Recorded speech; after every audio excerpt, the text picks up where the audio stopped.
Stem cells are really, I think of them as these sort of pluripotential, just sort of these cells that can become anything, right? So there's stem cells that become gut cells and heart cells and brain cells and so forth.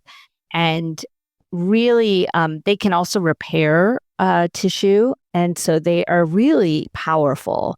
And as we get older, my understanding is that they don't work as well. They're more exhausted and, they don't work as well. They don't repair tissue as well or become other cells as easily. Have you ever thought about what's really happening inside your body as you age? Aging isn't just about wrinkles or gray hair. It's a series of powerful processes taking place deep within, processes that quietly accelerate aging. But here's the empowering part. While these processes are predictable, they're not inevitable. They're not entirely out of our control. In fact, there's a simple formula that sums it all up. L equals C minus I. Longevity equals increased cellular repair minus inflammation. When we boost our cells' ability to repair themselves and reduce chronic inflammation, we can slow down the aging process and live with vitality and energy for years to come. Hello, my beautiful friends. Welcome back to the Healing Catalyst. And if you're new here, welcome. I'm Dr. Avanti, and I am so excited that you're joining us. Today, we're diving into the final episode of our special 3-part series on longevity, inspired by my new book, The Longevity Formula, which comes out on December 17th. In the book, I break down how this simple formula, L equals C minus I, combines ancient Ayurvedic wisdom and cutting-edge science to help you extend your health span, the years that you live with energy, vitality, and joy, free from the limitations of chronic disease. If this resonates with you, make sure to pre-order the Longevity Formula. Pre-orders unlock exclusive bonuses like a sneak peek of the first 2 chapters, entries into giveaways for my favorite wellness products, and access to my 5-week Longevity Formula Instagram course that starts in February of 2025, where I'll teach you how to activate the 5 longevity switches to support cellular repair and reduce inflammation. Today, I'm joined again by my dear friend and colleague, Dr. Tanmeet Sethi, to explore the final 3 mechanisms of aging: senescent cells, or zombie cells that disrupt your body's health; stem cell exhaustion, which reduces your body's ability to repair and regenerate; and finally, inflammaging, the chronic inflammation that accelerates aging and fuels disease. But this isn't just about understanding these mechanisms. It's about taking action. Dr. Tanmeet and I share simple, practical steps that you can take to clear out damaged cells, reignite your body's natural repair systems, and calm inflammation. These are the keys to slowing aging and living with vitality no matter your age. By the end of this episode, you'll walk away with a better understanding of how these aging mechanisms affect your health. You'll also gain practical tools like anti-inflammatory diets, Ayurvedic herbs, and seasonal detoxes to reset your gut microbiome. And finally, you'll learn simple but impactful changes that you can make starting today to improve your longevity and feel your best. This conversation isn't just about adding years to your life. It's about adding vitality and life to those years. So if you're ready to learn how to age with energy, strength, and purpose, this episode, the final part of our 3-part series where we break down the science of longevity and how you can live better, longer, is for you. I'm Dr. Avanti, and this is the Healing Catalyst. Hi, I'm Dr. Avanti Kumar Singh. In over 20 years of practicing both Western medicine and Eastern healing traditions, the most important thing that I've learned is that healing is a journey we take together. So on this podcast, I'll be demystifying Ayurveda and other integrated medicine, showing how these simple, ancient practices are the keys to unlocking a healthy modern life. We are all healing catalysts because healing starts within. It starts with you, and it starts right now. This is a Soulfire production. Hi, Tanmeet. So great to be back with you. Always. Always. Yes, definitely. And I am so excited. We are doing part 3 of our series on the mechanisms of aging. And this is part 3 of our series on longevity. So we're going to round it out with the last 3 mechanisms. You ready? I'm ready. All right, let's do this. And it's when everyone hears this, it will be actually launch day, publication day. It's coming up that day. Yeah, this episode's going to be out on December 17th, which is publication day. So it's kind of so a can I great say day. happy launch day? Yes, thank you. I'm so excited. Even 2 weeks before when we're recording this. I'm so excited because anyone listening, if they haven't listened to the prior 2, these 3 are a really nice intro to your book. So I'm excited that it's all coming together for people to hear. Yeah. I think it's really important also to understand, the aging process and the mechanisms of aging, because then it's easier to understand longevity and sort of the flip side of that, and what are the practices you can do to extend your longevity. So that was really the aim of this series, and also the aim of talking about the mechanisms of aging in the book. So, let's dive in. Yeah. Okay, so let's dive in. But first, let me tell you the 3 mechanisms that we're going to be talking about today, which is mechanism 7, which is senescent cells, mechanism 8, which is stem cell exhaustion, and mechanism 9, which is inflammaging. Inflammaging? Why do I always say this wrong? I say inflammaging, but I'm not sure. Yeah, I don't know. Okay, anyway. Inflammaging. You say potato, I say potato. Yeah, and I think that these 3 in particular are really helpful frames for people with longevity, because, what you hear kind of the narrative is sort of this very like, why does it have to be harder? Why, as I get older, why is this hard? I used to be able to do this. I used to be able to do that. And I think when you understand these 3 that we're going to talk about, you can understand that it is a little harder as we age. Like, that is the reality. And the truth is that our body needs more support as we age. And these are 3 reasons why. And so I think they're really helpful for people to frame that it's not this thing that your body is doing to you. It's what are you doing for your body as you age, right? Like, how can you really step up those practices? Right. No, I think that's a really great frame sort of perspective to start with, because that's true. It's sort of this idea, which is sort of one of the overarching ideas of the longevity formula, which is this idea of, all of this accumulation of damaged cells. And these 3 mechanisms actually speak to that specifically and directly. Not that the other mechanisms didn't, but this is like almost exactly what that's talking about. And so now you'll understand, like you were saying, sort of what happens as we live more years on Earth, right? We age chronologically. What happens to our cells that causes these issues of aging, right? And all the associated symptoms and chronic illnesses that we associate with aging. It happens because of these mechanisms, and these 3 specifically. So, I think it's a really good point and really good frame. So let's start with the first one, which is mechanism 7, which is senescent cells. Now, what are senescent cells? First of all, they're like zombie cells. They're like these things that hang around too long, like you see in those movies. They're kind of like dead cells just hanging out, causing havoc, because they're hanging out, and they're basically damaged cells that stop dividing, but they don't actually die quite. They're kind of hanging around, and then they cause all of these problems. They interfere with cellular processes. They cause inflammation in the tissues. They just wreak havoc, really. And so that is really what senescent cells are, is that as we age chronologically, we're going to have more of these cells hanging around because there's more of them to just sort of not die and just, be around. So that's what that is. Mm-hmm. Any thoughts about that? Yeah. I mean, I sort of think of it like this kind of like clogged clutter almost, like we need to continually kind of clean out a little bit. And I mean, zombie cells is the name that most people use, and it's scary for a reason, because they're all these sort of ineffective damaged cells running around, right? Right.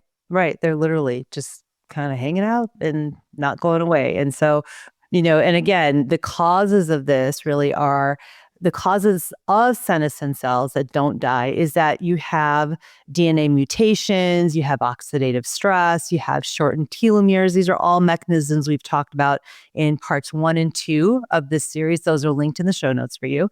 And it's also another big cause is, sort of our immune system response, which starts to sort of age and become inefficient. And so again, we have these cells just hanging out around and our bodies aren't able to clean them up as well. And so it's a combination of all of these things that cause senescent cells to just wreak havoc. Yeah. Yeah.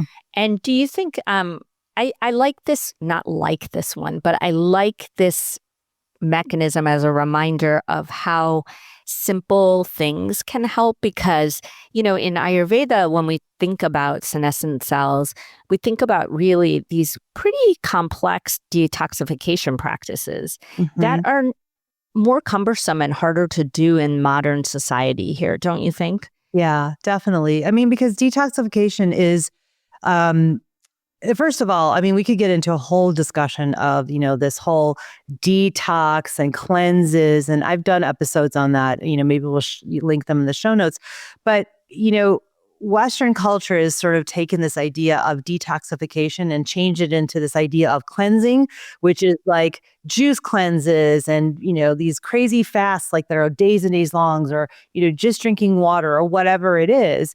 And that is not what detoxification is from an Ayurvedic perspective. Detoxification from an Ayurvedic perspective is to give your system rest, your digestion specifically, to give it rest so that it can actually perform optimally. And one of the things that it does, according to Ayurveda, is it cleans up these cells, right? And so if your digestion isn't working well, you are going to have more of these senescent cells sitting around, right? Because your digestion can't clean them up. So it's all connected, but the detoxification, there's a couple of different levels of detoxification in Ayurveda. There's panchakarma, which, I'm sure many of the listeners have heard about if they are really into Ayurveda or, it's in the news a lot of celebrities will talk about it. Panchakarma is something that you need to do in a clinic under the supervision of an Ayurvedic practitioner or physician because it's very, very involved.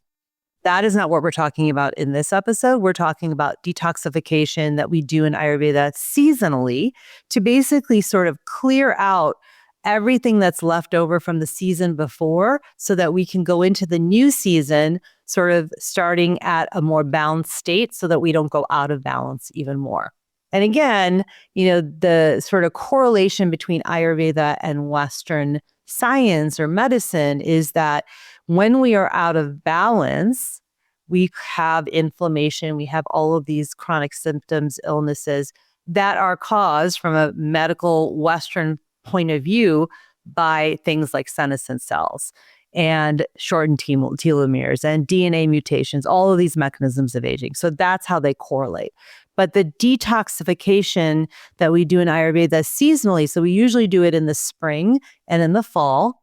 And it's really about resetting your digestion. So things that are very simple to do, you kind of clear your schedule for a few days, try and lighten up on all your responsibilities and your commitments. Eat sort of a mono diet, which helps the digestion rest. So usually khichdi is a big one. We do a lot of ghee because oil actually pulls out toxins. There's a lot of practices for sort of emptying your mind, dealing with emotions, journaling, self-reflection, breath work. These are all things that we can do during a seasonal detoxification that, again, helps us to reset, bring our digestion up, to a healthy fire, healthy sort of burn, that then it can help with really processing these senescent cells and cleaning up.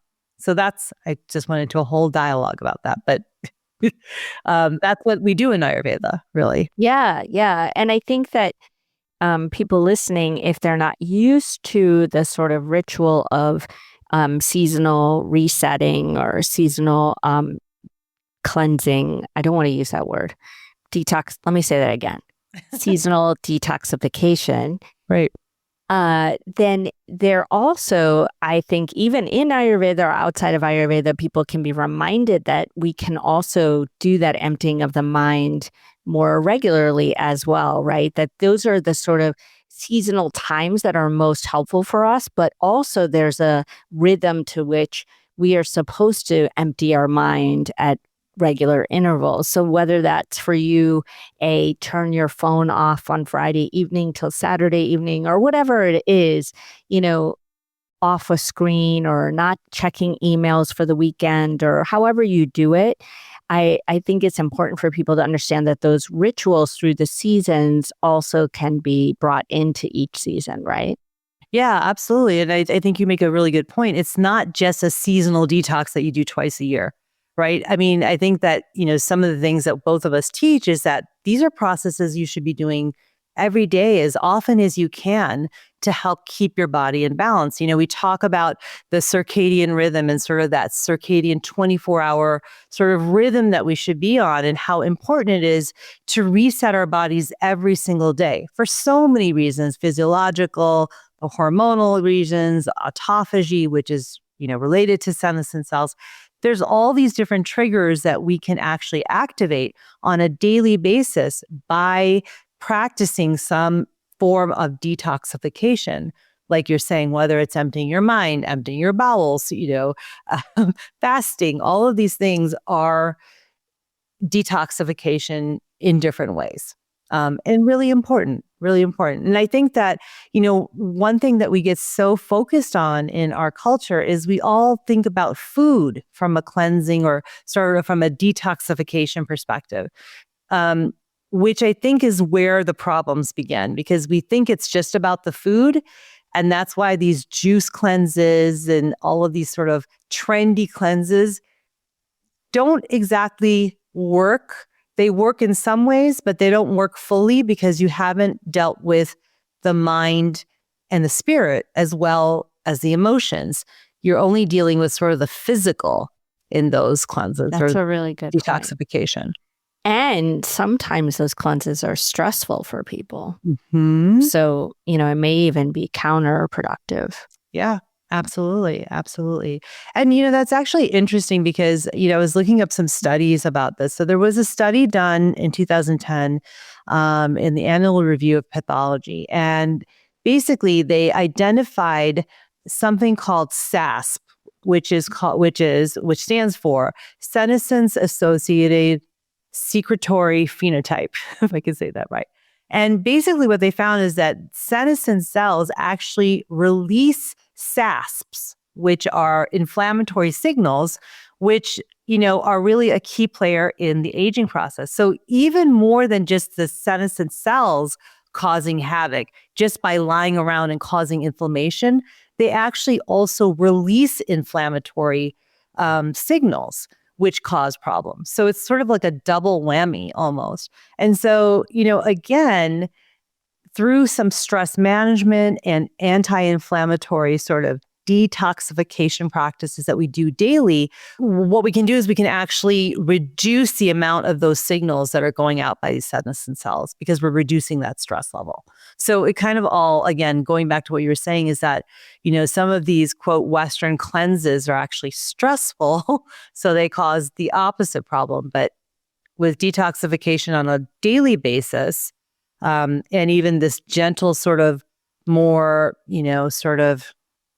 gentle approach at a seasonal time that we talk about in Ayurveda, you're not stressing out the system, which is counterproductive. Yeah, I learned about SASPs through you. So I didn't know that they secreted those. Yeah. Yeah. So that's another thing. So, so that's how senescent cells work. So let's just talk about some, simple things. We've already alluded to detoxification, right? The seasonal resets in Ayurveda. That's a really great thing to do to help with this mechanism. Another thing that we can be doing, like we've talked about before, is fasting, right? On basically that's the fasting overnight. This is not any fancy fasting or anything like that. It's literally not eating when you're sleeping, when you should be sleeping for 12 hours. Again, that will stimulate autophagy every night to help with that cleanup. So you don't have more of this, inflammaging happening and senescent cells sticking around. So those are two big things to think about. Anything else that you can think of?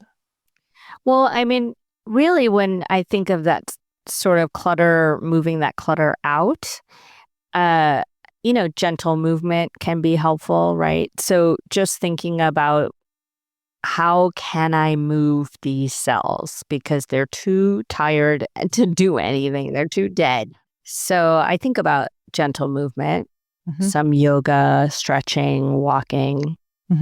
Yeah. And then meditation, we talked about that, emptying the mind. So really anything that you are doing as, a self-care practice ritual for your health and wellness, if it is something that's going to help detoxify in some way, clear your mind, clear your body, your emotions, your spirit, that's detoxification. And that's going to help with this mechanism of aging. It's going to be something that's going to turn off that mechanism of aging. So yeah, that's kind of a way to look at it too. Did you find any research when you were writing your book about sauna and senescent cells? Because I would think that would help. Yeah, sauna. So, a couple of different things. So, there were some studies actually that showed how senescent cells are, how they contribute to skin aging, to the aging of the skin. And again, the skin being the largest organ of the body, it's a major path for detoxification.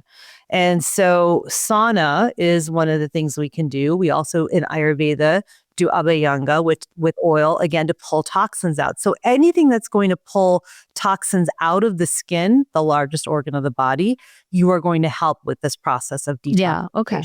Yeah, so definitely, absolutely. What's your favorite type of sauna to do or, practice with sauna? You mean infrared versus wood? Or yeah, I like good old wood finish saunas, dry saunas. Yeah.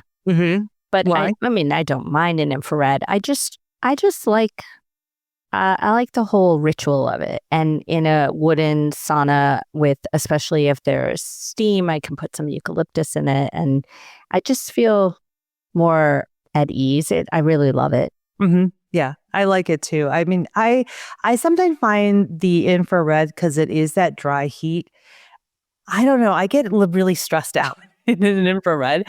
I don't know why it is. I think it might be something with my claustrophobia. Okay, TMI for the whole list, for all the listeners. But I feel like when it's a wet sauna with the steam, I just feel like it's nourishing my skin, and maybe it's just a psychological thing. I like how it feels, and I feel like I'm sweating out the toxins. Whereas I don't know, in a dry sauna, I don't know. I mean, I know it's very good for you. Either one. Yeah, they're both good for you. Yeah, it's just your preference. So, okay, great. So let's move on to the next mechanism, which is mechanism number 8, which is stem cell exhaustion. Do you want to tell us about this one, Tanmeet? Yeah, stem cells are really, I think of them as these sort of pluripotential, just sort of these cells that can become anything, right? And so there's stem cells that become gut cells and heart cells and brain cells and so forth. And really, they can also repair tissue. And so they are really powerful.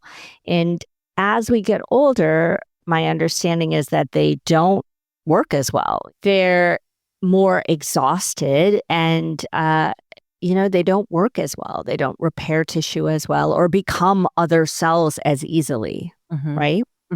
Right. And so again, stem cell exhaustion is also related to all of the other mechanisms, right, of aging. So, whether it's the DNA damage, the protein damage, inflammaging, all of these other mechanisms, they all kind of, what you're going to find out, really, all the listeners, is that when you start thinking about all these mechanisms, they're all related. And I actually wrote about that in the book. But again, it's important to understand how each of them works, and then you'll understand how they work together. Kind of. Okay, let's see. What are some of the causes of stem cell exhaustion, would you say? Yeah. So again, you're going to hear some repetition, right? But you can have that chronic inflammation that we've been talking about can exhaust stem cells, or Right. you could have actually damage from toxins. And those toxins can be environmental toxins, but there are also toxins that, as you had mentioned, from senescent cells, there are also toxins that we secrete from our gut, for instance, and from many of our cells, and they can damage stem cells. Stress is always, I mean, it sounds repetitive, but these things are really toxic. Right. Poor food choices. So all of those could cause stem cell exhaustion. Mm-hmm. Yeah. And some of the studies, again, one of the seminal studies that was done, again, I looked this up, was one that showed that for our blood stem cells, which, basically aging reduces the functionality and the regeneration or the regenerative capacity of stem cells in the blood. So that means it's actually affecting all of our blood cells, all of our immunity cells. So it causes, a slower, weaker immune system and slower recovery rates. And so that was one of the main, a major seminal study that showed how important stem cells are in the aging process. And so that is one thing to think about. And then another one that I found really interesting, this was done in 2020 by a group, and it was published in Nature Communications, which was that exercise is what they found actually preserves stem cell function and can delay aging.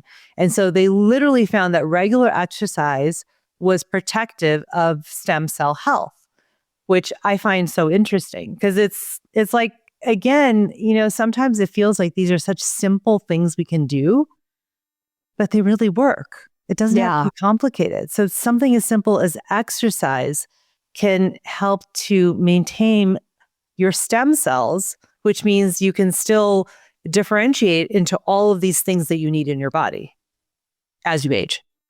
No, it's really powerful when you think about the simplicity of it, right? It doesn't mean it's easy, but it's quite simple and clear that the more we move, the better off we are. And our mitochondria are less dysfunctional, which we talked about before.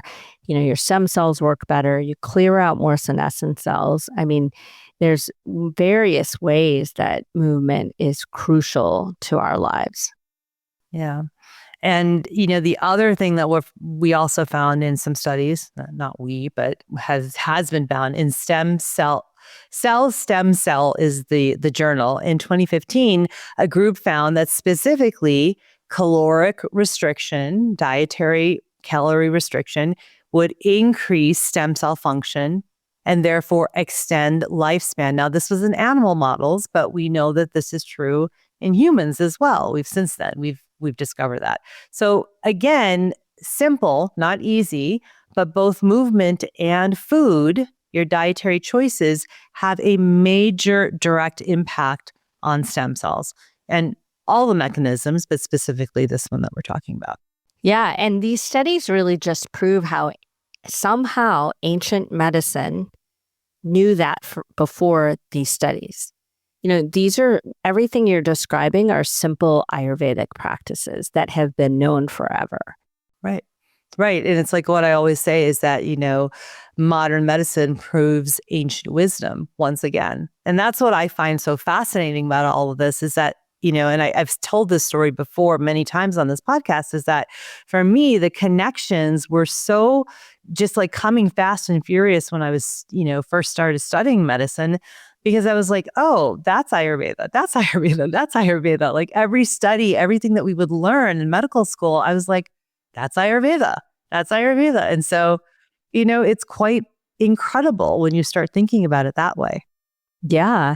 And I mean, even not fasting overnight, but caloric restriction just in terms of eating to satiety, but not fullness, that's a very ancient Ayurvedic practice that now, and East Asian in general as well. And it's just now it's understood in these scientific studies that, eating too much is not good for you. And aside from weight, we're talking about actually the stress of that much food. Right, right. Exactly. And so again, it comes down to this whole idea of stress, right? And what is causing stress that leads to toxins that accumulate, right? And there we go. It's sort of like if you understand this basic principle and if you can start to think about things in this sort of simplistic way, like we're describing these mechanisms that can be very complicated. But what I hope that all of the listeners are seeing is that when you sort of strip away all the complexity, it comes down to some very simple mechanisms that we're talking about. The more that we increase the stress on our bodies, on our cells, the more that there's going to be toxins that are going to accumulate, which are going to cause all these problems, specifically inflammation. And then that's where the problems start. And that's where we have that physiological aging that happens, right? That causes, the decline that we see as we age chronologically. So it's sort of this very simple way to look at it, which, yeah, it's fascinating. Yeah, I agree. Yeah.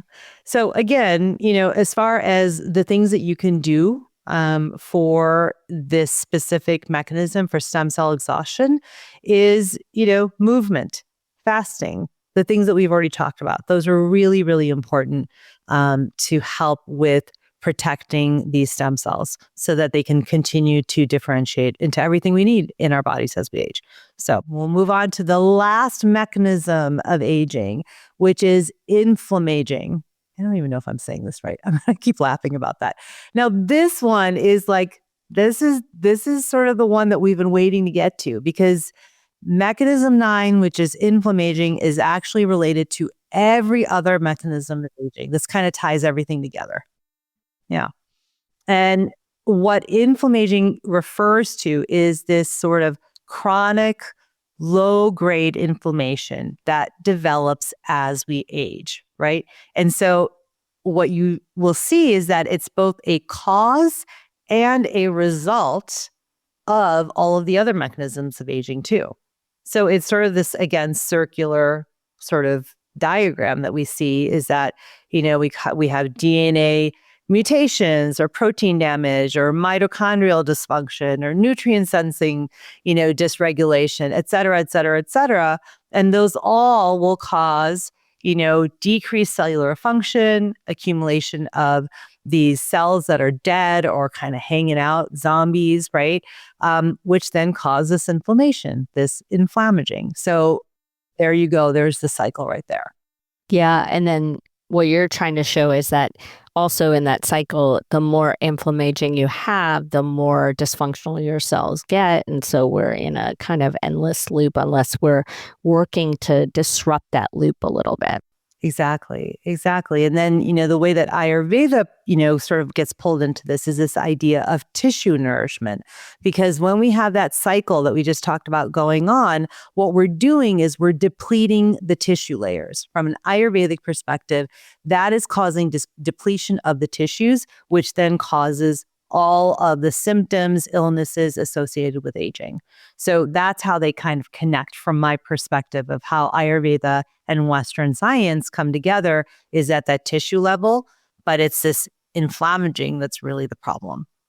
So, and some of the major causes, again, we've talked about many of them. One of them, of course, is the accumulation of those senescent cells, the oxidative stress that happens, the accumulation of toxins. But then the interesting thing is that another specific cause that was found to cause inflammaging is gut dysbiosis, which is an imbalanced microbiome, which then leads to leaky gut.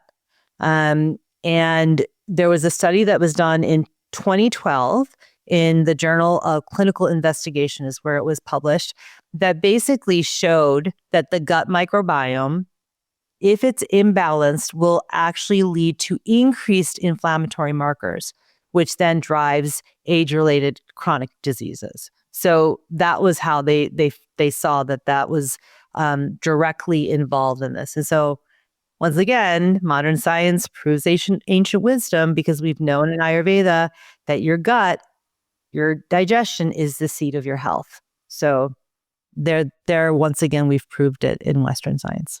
Yeah, I know, it's great how these studies are proving it. Yeah.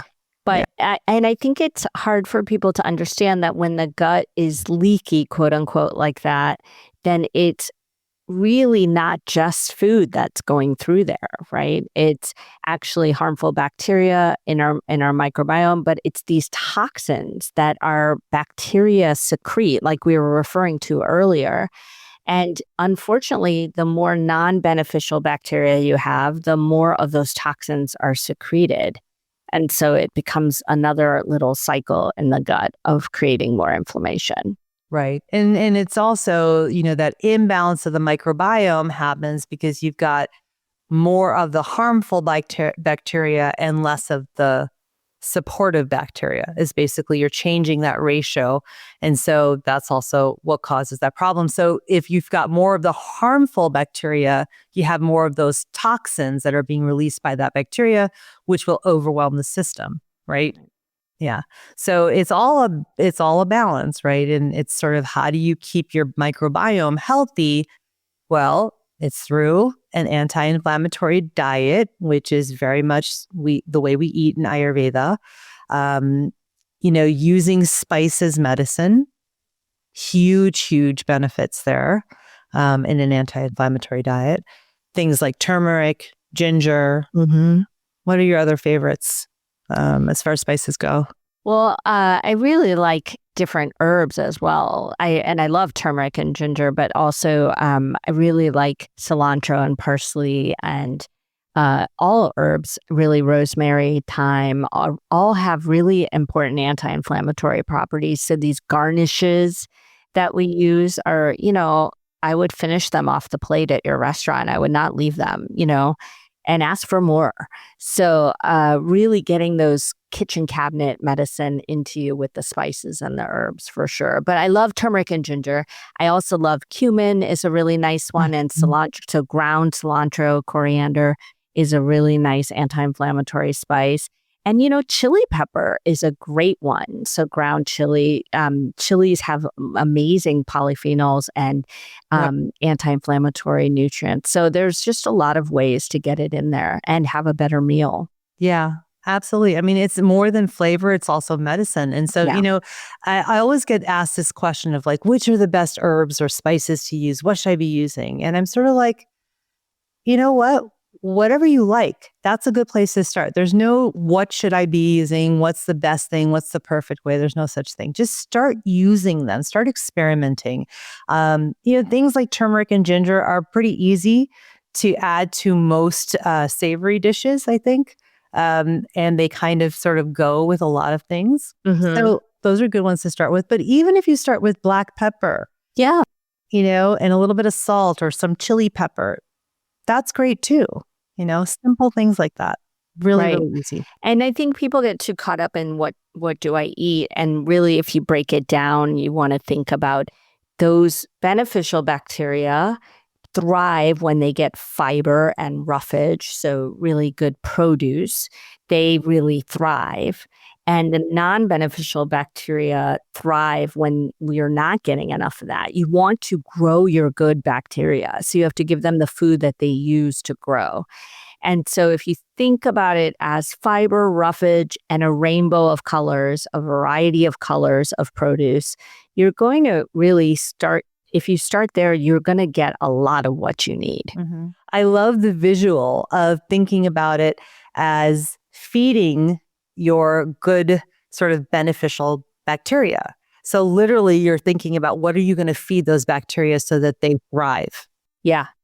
I mean, my kids will tell you with a slanted eye kind of looking up because they're teenagers and young adults now that I used to ask them all the time when they were kids, what have you fed your buggies today? Really? Yeah. And they think I'm crazy. But I would ask them, have you fed them anything today? Because none of that counts. and I look at these, whatever they got at school, like that doesn't count. Right. So you Right. have to feed it. If you want it to thrive, you have to feed it good food. Mm-hmm. Yeah. I love that. Yeah. So that's a main way. One of the best ways that we can sort of counter this inflammaging mechanism is using food as medicine. You and I are big proponents of that. So really that anti-inflammatory diet, feeding your gut microbiome, um, and then all of the other things that we've talked about, throughout this series, whether it is fasting, or getting your morning sunlight to reset your circadian rhythm, getting adequate sleep, all the basics. If you can just start to do that, that will really help to counter all of these mechanisms of aging. Yeah. And I think sleep, we did a whole episode on sleep, but just to mention how important it is that if this all feels overwhelming, these 9 mechanisms, and what do I do first? I would say first, make sure you're sleeping well, because if you're sleeping well, you'll get rest for all those senescent cells and stem cells, but also you'll get detoxifying work happening while you're sleeping, and you'll feel better in the day to make other changes. So I think that's really the bedrock of what we could start with. And then from there, if you're well rested, your body's going to feel supported and you're going to have gotten a fast, right? So then you're getting kind of the best start possible to these practices, I think. Yeah, I think that's a great idea, is that really, focusing in on a quick win, as we always talk about, right? So don't go for the most difficult thing that's going to be the hardest for you to change. That, like, when you think about all of these different suggestions that we've given you and you're like, oh, there's no way I could do that. Maybe don't start with that one. That doesn't mean that you shouldn't try that, because you probably need to if you're saying, oh, I don't want to do that, right? But you want to go for a quick win, because when we have those little successes, it builds upon it, right? So then the next step becomes a little easier. You're like, oh, I was successful at that, I'm going to try this, right? So go for the easy win, the quick win. And I think the sleep is a really great idea. I know many people have a lot of trouble with sleeping. Yeah. Yeah. It's not so quick a win. Yeah, and that can be really stressful. And so if that's true for you, then maybe the sleep is not the one that you're going to start with, even though you can sort of get all these other benefits. But what would you say to someone who says, yeah, I really have a hard time sleeping? Yeah. So I would say what I would say to anyone, which is don't let the perfect be the enemy of any step. And so it might be that you start with something else. Maybe you start with making your dinner earlier, so you're fasting a little longer, a 12-hour fast. And that will eventually help your sleep, by the way, that you'll sleep more deeply. Or maybe it's just that you really want to focus on sleep, but it feels hard. Then maybe you just focus on one aspect. Can I have a wind down routine where I'm doing less to clutter my mind before sleep? Right. Can I eat earlier? Can I, change the way that I wake up, not looking at my phone or whatever it is? But in general, I would say if anything feels too hard, just think of small, powerful steps, because no step will get you nowhere. But one small step will get you a lot farther towards where you need to go. Yeah. Right. And I think we just think about, I could never get 8 hours of restful sleep, and I would think more about how can I make my sleep better? What could I do? Mm-hmm. Yeah. No, I think that's a great perspective. So mechanism 7 was senescent cells, right? Those zombie cells that kind of hang around. Mechanism 8 was stem cell exhaustion, which are those cells that can become anything, but as we age, they lose that potential.